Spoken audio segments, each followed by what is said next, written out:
Hey friends, welcome to Perry, Georgia for another Ag Adventure. We are standing in a pecan orchard because happy National Pecan Month. On today's Ag Adventure, I get to be with one of my Young Farmer and Rancher State Committee members, Mr. Cason Anderson. And Cason is the owner of CCA Pecans, and he's going to teach me some fun things about harvesting pecans. So Cason, tell me a little bit about who you are, your operation, and what we get to do today. We farm approximately 500 producing acres in Houston, Peach, Macon, and Pulaski County. Everyone who works on our acres is under the age of 27. Wow. So we actually manage about 840 acres of old ones and young ones. And we've been wide open since late October, and maybe we'll be done by Christmas. So tell us about this product right here. What are we going to be using to actually harvest today? Okay, this is a 2016 Co shaker. A lot of the shakers kind of mimic each other. They hadn't changed a lot since the late 80s, early 90s, but I think they got the hydraulics and everything down to a fine art. So it's self-propelled, it's like a vehicle. The sweepers remove the nuts before you run over them. Okay. I think it's a top-notch machine. It's comfortable, air conditioning, radio. The price tag is about the price of a small house, but you have to have one. So this has obviously changed a lot, probably not in your lifetime, but in the lifetime of pecan operations. So what did they used to use before technology was brought in? I think bamboo poles, pipe. There was some attachment that they would tie a rope to a limb and the tractor would shake it. I've heard a story of putting a rubber tire on the front of a tractor and giving the farmhand a metal bucket over his head. No kidding.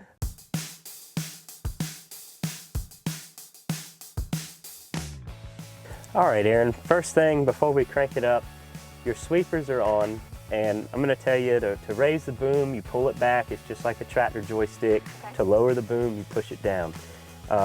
This is what closes the shaker head, and it automatically senses that it's ready to shake. And then when you're done, we'll shake for about 2 to 3 seconds. If you were here in December, no leaves on the tree, we shake till they're all gone. And then when you're done shaking, you'll hit that to open it. There's also a diagram there to help you. Pedal, clutch, how does that work?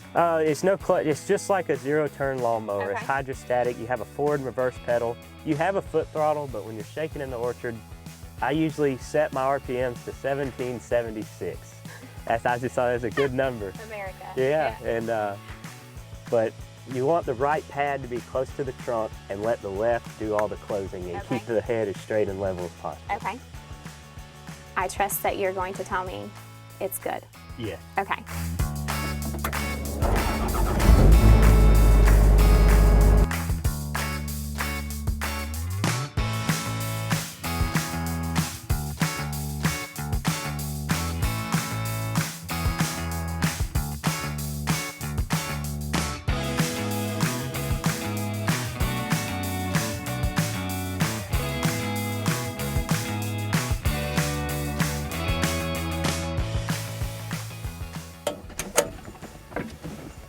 Okay, Cason, how'd I do?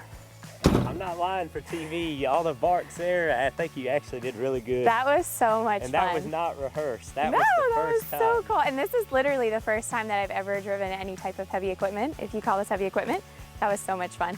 I hope that you all enjoyed that experience as much as I did. It's always an experience in agriculture. Happy National Pecan Month. Thank you, Cason, for having me out here. This was a really cool experience. We'll see you next time on another Ag Adventure.